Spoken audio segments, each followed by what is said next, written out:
Hey everybody, welcome to Average Guy Opinions. My name is John Corelli. I am not enunciating well today, so I will attempt to do that for the next 9 minutes and 49 seconds, okay?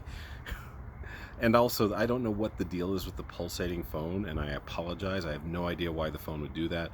I'm on a very still table. It's a little bit windy out here, but it seems to have nothing to do with the wind. It seems to not have anything to do with the focus. I'm staying pretty still. I mean, yeah, I don't get it. So it feels like I'm doing my own version of the telltale heart here, which maybe sort of leads into my subject for the day, which is entertainment and how it's gotten crazy, and specifically British and American entertainment. Here's what made me think about the subject: is there's a show called Ghosts, and it's originally a British show, and it's only 2 years old. It started in 2019. I think it's 2 seasons and might be in its third season. But it's a very entertaining, funny show. I watched it with my ex-wife and our kids a few weeks ago because she's a big Anglophile. She was actually born in Great Britain. She was born in Northern England, and so she's really into all that stuff, and I love to tease her about it. But some of it's really good, and this show Ghost is hilarious. It's about this couple. They move into like this big mansion in the country, and there are a bunch of ghosts inhabiting it, and they're kind of trying to scare them. And the wife, at least, is very. She can see everything. She can see the ghosts. She can talk to the ghosts. The husband, I think, is not as aware, but believes her. And then there are the neighbors. Is like, we don't know what you're talking about. So it's a very entertaining show.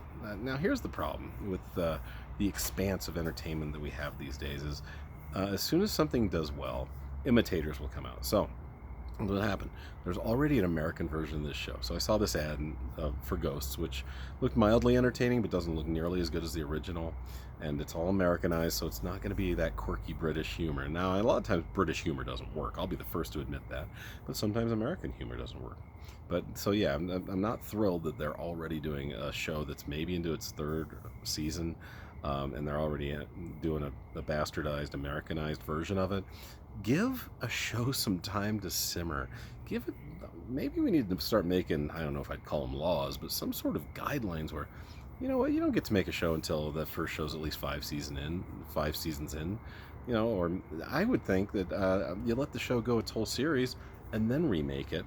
And because then people can get maybe interested in getting, oh, did you hear they're making an American version of Ghosts? Oh, that might be good. Let's check it out. Now, that happened with The Office, right? Sometimes it works. I don't think this new one is going to work, but sometimes it works. Like, for those of you who don't know, the original version of The Office was a Ricky Gervais vehicle called The Office. Only lasted 2 seasons. Hilarious. They used to show it on PBS. That's how I first got acquainted with it.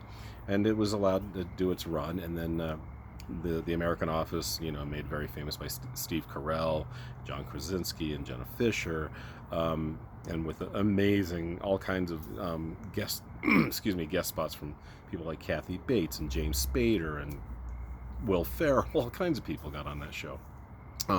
Idris Elba. I mean, it was amazing. So sometimes it works in reverse, and I think Office, the American Office, I think it went for 9 seasons. So, and that's a very successful run, obviously. Ricky Gervais is obviously doing very well. He's gone to do many other things, including a great show called Extras that lasted a couple seasons. He's been in tons of movies. He does stand up to huge crowds, so he's fine. But it is funny because when he's interviewed, he's it almost feels like, they did like, man, we lasted 2 seasons, really, and they last 9. Why? Because they're prettier Americans? Doesn't seem fair. But sometimes it does work out in the reverse. All kinds of stuff when I think about American and British TV, but not only TV, but entertainment as well.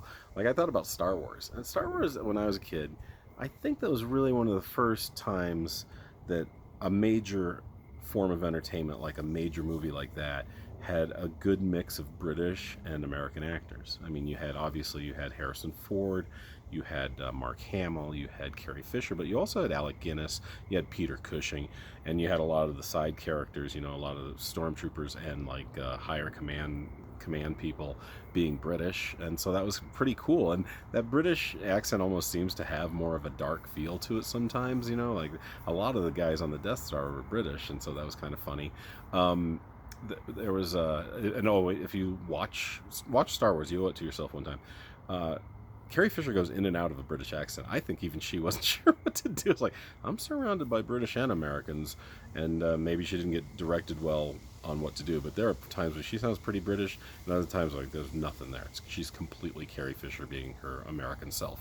So Sometimes it works out, like I say. In this case, I guess it did. What there was others. I had some stuff piled up in my mind. What else was there? Oh, I was thinking of things that should not be done. Don't ever remake Doctor Who. People are already upset with the modern versions sometimes. Don't remake Doctor Who in an American version. It would be probably really bad. So let's not do that. Let's excuse me. Let's try to leave any of Guy Ritchie's films alone. Let's not do American versions of Snatch or Lock, Stock, and Two Smoking Barrels. Let's not do that, because he is an amazing British director, and we shouldn't mess with his stuff. Yeah, I'm trying to think of some more successes. There was a show called The IT Crowd they were about to make in the American version. I think they thought better of it. I think that was a good decision. I don't know if you've ever seen this show. Very quirky, very British, very funny. Basically, two guys that are IT experts, and they have to deal with idiots all day, but they're also idiots in their own right. And it's a lot of fun. It's a really good show. I think it lasted several. That's very specific, isn't it? But I want to say 4 or 5 seasons, but I'm not 100% sure about that. You'll probably find it wherever you want. But I also thought about the proliferation of entertainment we have now. How, like I said earlier, stuff is not allowed to simmer anymore. I think binge watching has helped and hurt entertainment a lot. Like earlier today, Logan told me that The Walking Dead is about to enter its 17th season. Like, really? And I was like, that hasn't been around 17 years. Doesn't matter. People just want to see it. And why, at this point, I don't know how anything could be original in that show anymore. Like, the zombie thing has been done for 5 years, hasn't it? I don't know. But it is, like I say, there's a positive and a negative to this. Like everything else in life, really. There's positives and negatives to everything. Like the internet, for example. The internet is allowing me to bring this to you for better or for worse. Whether this is garbage, my opinions, whether once in a while you think, oh yeah, he has a point there, and that might be a talking point, or it might be something that I'd never thought of before. But also you got to sift through the other 9 minutes 30 seconds of me babbling. So that's what the internet feels like. Now that's what entertainment feels like, because entertainment has been obviously very, very affected by the internet.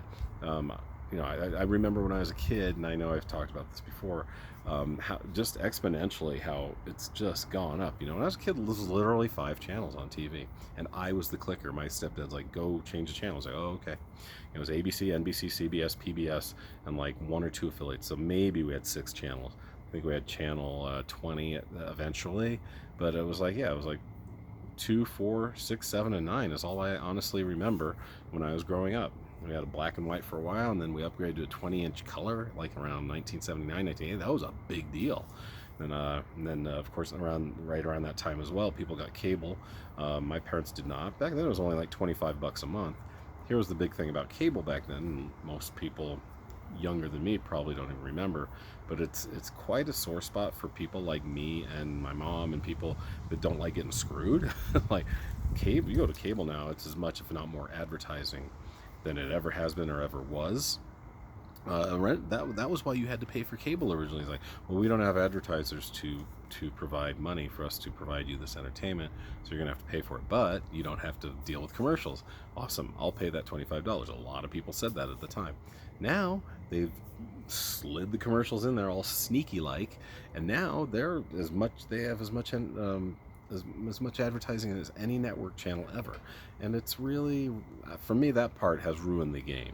It's just a really slimy thing to do when you're charging people. I don't know what cable costs even anymore. I'm going to say at least $50 for extreme basic, and then probably upwards of $100 or more. And you fool people and you go, hey, how about we bundle your internet in there and make it seem like you're saving a bunch of money. You're not. So I don't do cable. I do Netflix, which I think is $13.99 at this point.